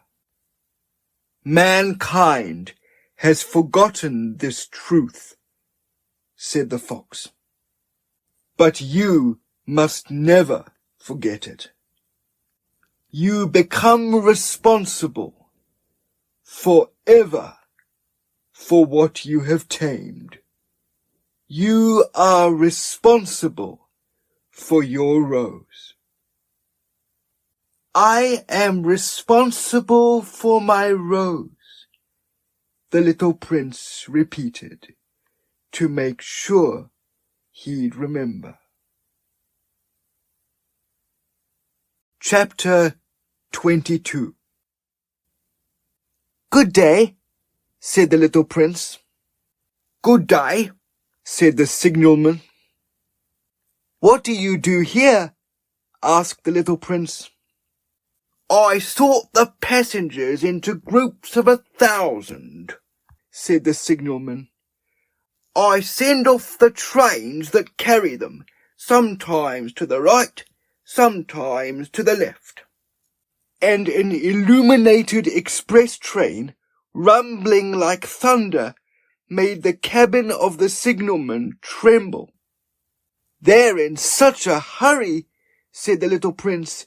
What do they seek? Not even the man who drives the locomotive knows that, said the signalman. And then came the rumble of a second illuminated express train in the opposite direction.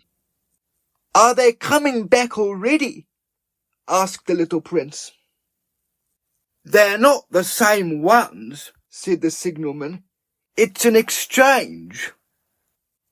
Weren't they content where they were? One is never content where one is, said the signalman. And then came the rumble and thunder of a third illuminated express train. Are they pursuing the first passengers? Asked the little prince. They're not pursuing anything, said the signalman. They're either asleep in there or yawning. Only the children press their noses against the window panes.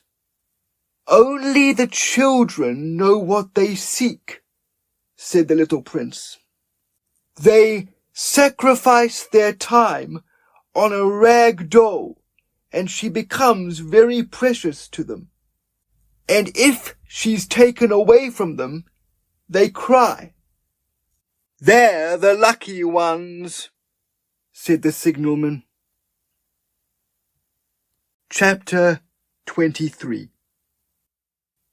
Good day, said the little prince. Good day, said the merchant. He was a merchant of sophisticated pills that quench thirst. You swallow just one a week, and you no longer feel any need to drink. Why do you sell those? Asked the little prince. They're a huge saver of time, said the merchant. The experts have done the calculations. You save 53 minutes a week. And what do we do with those 53 minutes? You do whatever you want with them. As for me, said the little prince, if I had 53 minutes to spare, I'd take a slow walk to a drinking fountain. Chapter 24. It was now the 8th day since my plane had broken down in the desert, and I had listened to the story of the merchant while drinking my last drop of water. Ah, I said to the little prince, they're delightful, these reminiscences of yours. But I still haven't managed to repair my plane. I have nothing left to drink, and I too would be happy if I could take a slow walk to a drinking fountain. My friend the fox told me, my little man, the fox is no longer a priority. Why not? Because we're going to die of thirst.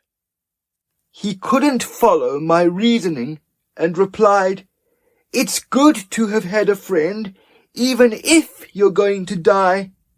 I, for one, am delighted to have had a fox for a friend.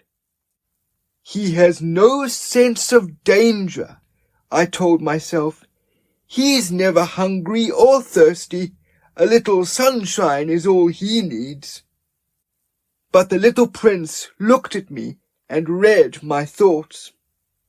I'm thirsty too. Let's see if we can find a well. I made a gesture of weariness. It's absurd to look for a well at random in the immensity of the desert. Nevertheless, we set off.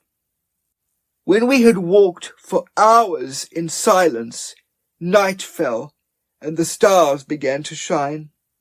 I saw them in a dreamlike state, since I was a little delirious with thirst. The words of the little prince danced in my memory. "So you do get thirsty?" I asked. But he didn't answer my question. He just said, "Water can also be good for the heart." I didn't understand what he meant, but I kept quiet. I knew better than to question him. He was tired, so he sat down, and I sat down beside him. After a silence, he continued, "The stars are beautiful because they conceal a flower." "Of course," I answered, and gazed in silence at the folds of sand beneath the moon. "The desert's beautiful too," he added. And that was true. I've always loved the desert. You sit on a sand dune, you see nothing, you hear nothing, and yet something radiates in the silence. "What makes the desert beautiful," said the little prince, "is that somewhere it conceals a well." To my surprise, I suddenly understood the mysterious radiance of the sand. When I was a little boy, I lived in an old house where, legend has it, there was buried treasure. Of course, no one ever found it. Perhaps no treasure hunt ever took place. Nevertheless, the legend cast an enchantment over the whole house. My house hid a secret in the depths of its heart. "Yes," I said to the little prince, "whether it be a house, the stars, or the desert, what makes them beautiful is invisible." And he said, "I'm glad you agree with my fox." As the little prince dropped off to sleep, I took him in my arms and set off again. I was deeply moved. I felt as though I was carrying a fragile treasure. I even felt that perhaps there was nothing more fragile on earth.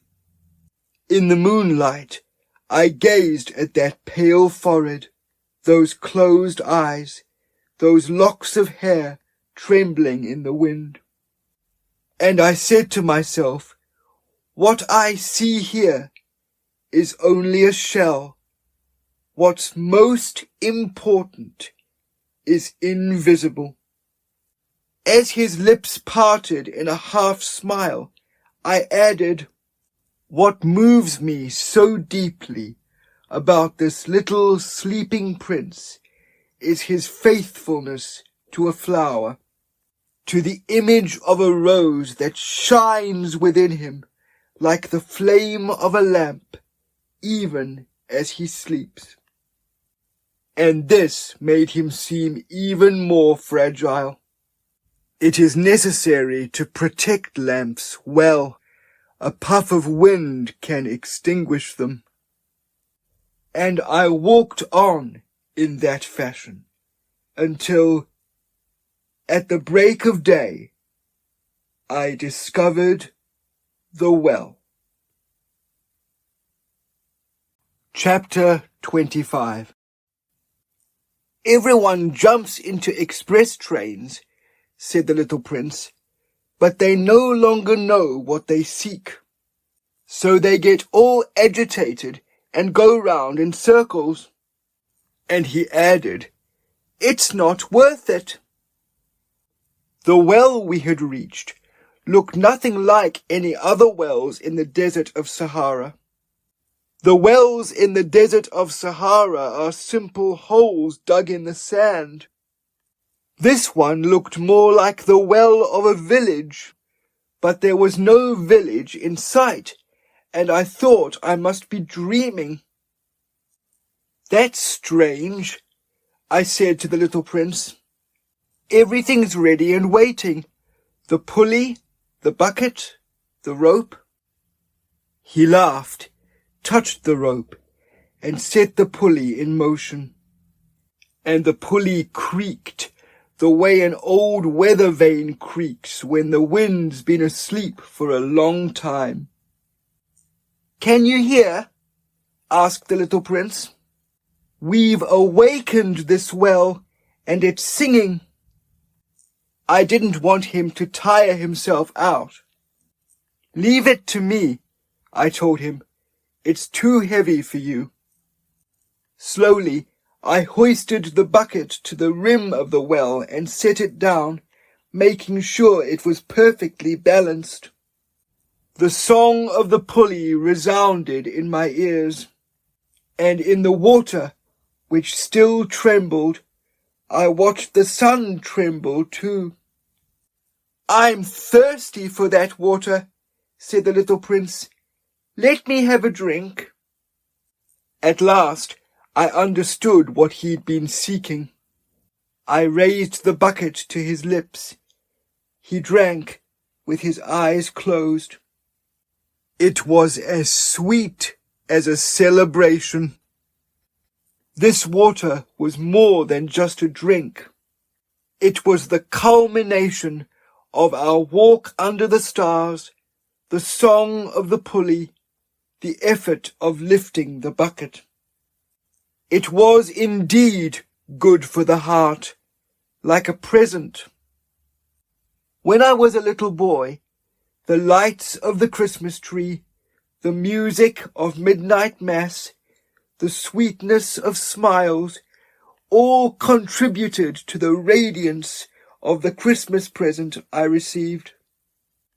"The inhabitants of your planet," said the little prince, "cultivate 5,000 roses in the same garden, but they still don't find what they seek." "No, they don't find it," I replied. "And yet, what they seek could be found in a single rose, or in a little water." "Indeed," I replied. And the little prince added, "But the eyes are blind. One must seek with the heart."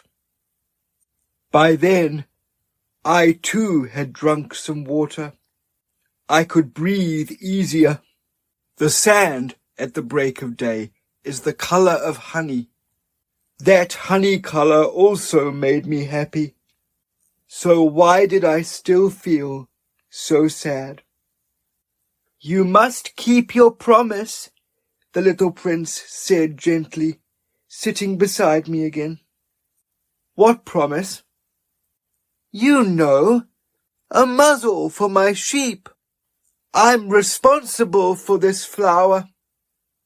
I took my rough sketches out of my pocket. The little prince examined them and said, laughing, "Your baobabs look more like cabbages." Oh, I'd been so proud of my baobabs.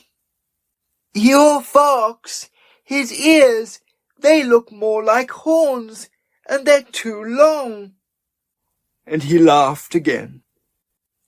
"You're being unjust, my little man. I don't know how to draw anything except closed boas and open boas." "Oh, they'll do fine," he said. "Children will understand." So I drew a muzzle, and my heart sank as I handed it to him. "You've made plans I don't know about," I said. But he didn't answer me. Instead, he said, "You know my descent to Earth?" Tomorrow will be the first anniversary." Then after a silence he continued, "I landed very near here," and he blushed. And once again, without knowing why, I felt a strange sorrow. However, a question came to me. So it wasn't just a coincidence that on the morning I met you, 8 days ago, you were walking along like that, all alone, a distant distance from all inhabited regions. Were you on your way back to the place where you landed?" The little prince blushed again, and I added hesitantly, "To mark the anniversary, perhaps?" The little prince blushed once more. He never answered questions, but blushing means yes, doesn't it? "Ah," I said to him, "I'm frightened." But he just said, "You have work to do now. You must get back to repairing your machine. I'll wait for you here. Come back tomorrow evening." But this did nothing to reassure me. I remembered the fox. You run the risk of weeping a little if you let yourself be tamed. Chapter 26. Beside the well were the ruins of an old stone wall. When I came back from my work the following evening, from a distance I could see my little prince sitting on the wall, legs dangling, and I could hear him talking. "Don't you remember," he was saying, "this isn't quite the right place." Another voice must have answered him, since he replied, "Yes, yes, it is indeed the right day, but not the right place." I kept walking towards the wall. I still couldn't see or hear anyone. Yet the little prince replied again, "Of course, you'll see where my footprints begin in the sand. Just wait for me there. I'll be there tonight." I was 20 meters from the wall and still couldn't see anyone. After a silence, the little prince spoke again. "Is your venom potent? Are you sure it won't make me suffer too long?" I came to a halt, my heart heavy, but I still didn't understand. "Now go away," he said. "I want to get down." Then I looked down at the foot of the wall, and what I saw made me leap into the air.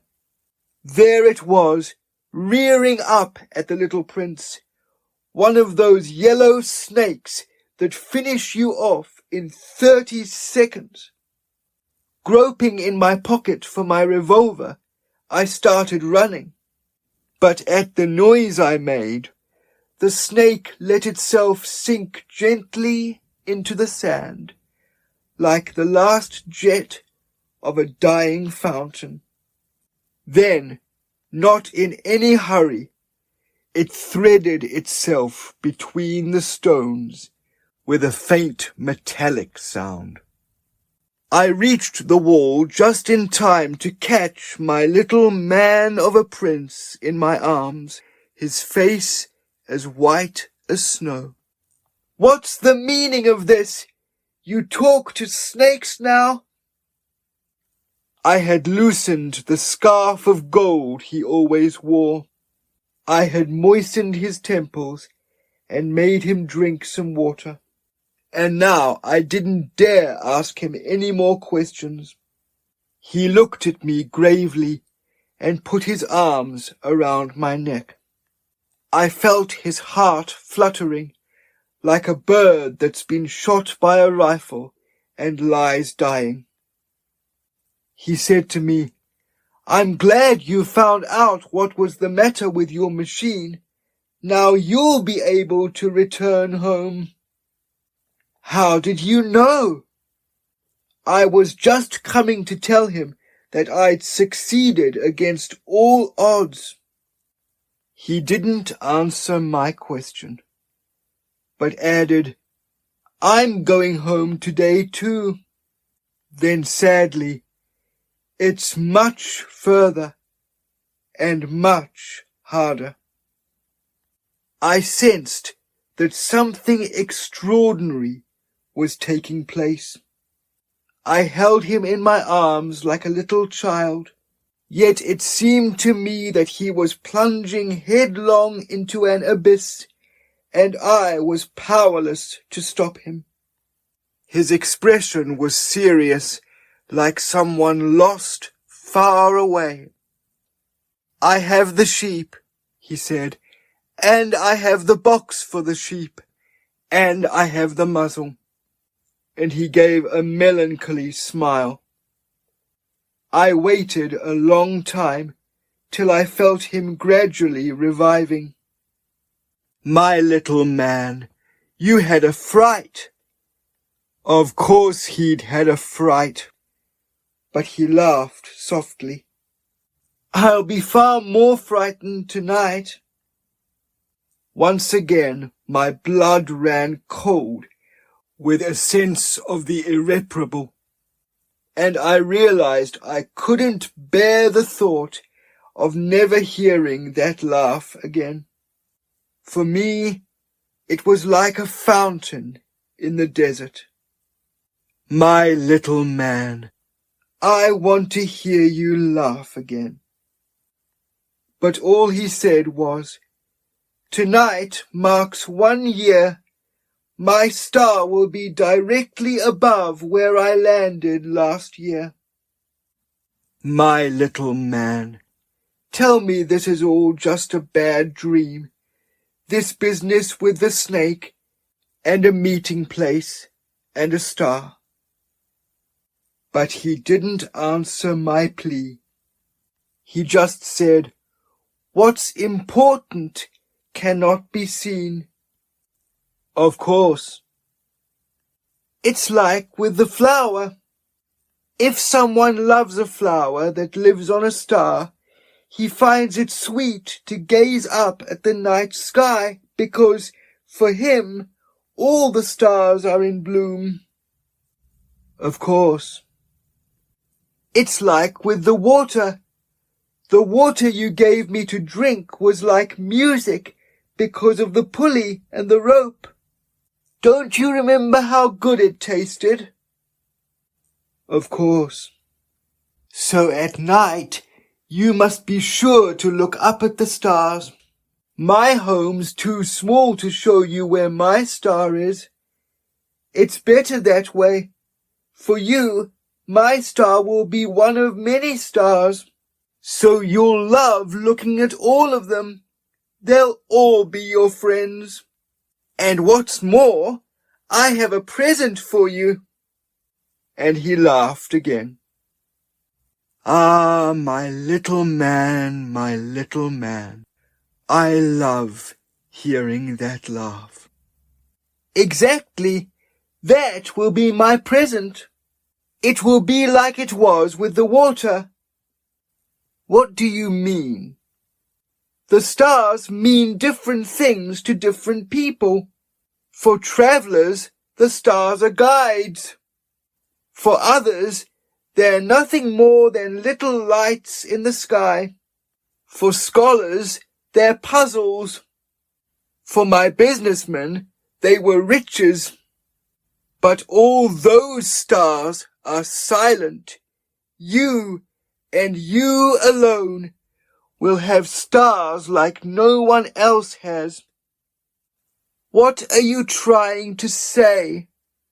"Since I'll be living on one of them, since I'll be laughing on one of them, for you it'll be as if all the stars are laughing when you gaze up at the night sky. You, and you alone, will have stars that can laugh." And he laughed again. "And when your sorrow subsides, as it always does, you'll be glad to have known me. You will always be my friend. You'll want to laugh with me, and sometimes you'll open your window just for the pleasure of it. And your friends will be totally baffled when they see you laughing while looking at the sky. Then you'll tell them, 'Yes, the stars always make me laugh.' And they'll think you've gone mad. It'll be a very nasty trick I played on you." And he laughed again. "It'll be as if, instead of stars, I'd given you millions of little jingle bells that can laugh." And he laughed again. Then he grew serious once more. "Tonight, you know, don't come. I won't abandon you. I'll look as though I'm in pain. I'll look a bit like I'm dying. That's just how it is. Don't come to see that. There's no need. I won't abandon you." But he was anxious. "I'm telling you this also because of the snake. You mustn't let it bite you. Snakes can be spiteful. They sometimes bite just for the fun of it. I won't abandon you." But something reassured him. It's true they don't have enough venom for a second bite. That night, I didn't see him set off. He slipped away soundlessly. When I managed to catch up with him, he was walking briskly and purposefully. He merely said to me, "Ah, you are here." And he took me by the hand. But he was still fretting. "You were wrong to come. You'll regret it. I'll look as if I'm dead, but that won't be true." I said nothing. "You do understand, don't you? It's too far. I can't take my body with me. It's too heavy." I said nothing. "But it'll just be like an old cast-off shell. There's nothing sad about old shells." I said nothing. He was a little discouraged, but he tried once more. "It'll be pleasant, you know. I too shall look at the stars. All the stars will be wells with rusty pulleys. All the stars will pour me a drink of fresh water." I said nothing. "It'll be such fun. You'll have 500 million jingle bells. I'll have 500 million fountains." Then he too said nothing, because he was crying. "This is the place. Let me go on by myself." And he sat down, because he was afraid. Then he continued, "You know, my flower, I'm responsible for her. And she's so delicate, so innocent. She has just 4 useless thorns to protect her from the world." I sat down too, because I could no longer stand. Then he just said, "That's it. That's all." He hesitated a moment longer, then stood up. He took a step forward. I couldn't move. There was nothing but a flash of yellow near his ankle. He stood still for an instant. He didn't cry out. He fell gently, the way a tree falls. It didn't even make a sound because of the sand. Chapter 27.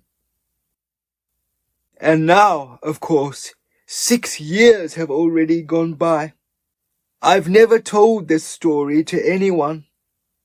When my comrades saw me again, they were relieved to find me alive.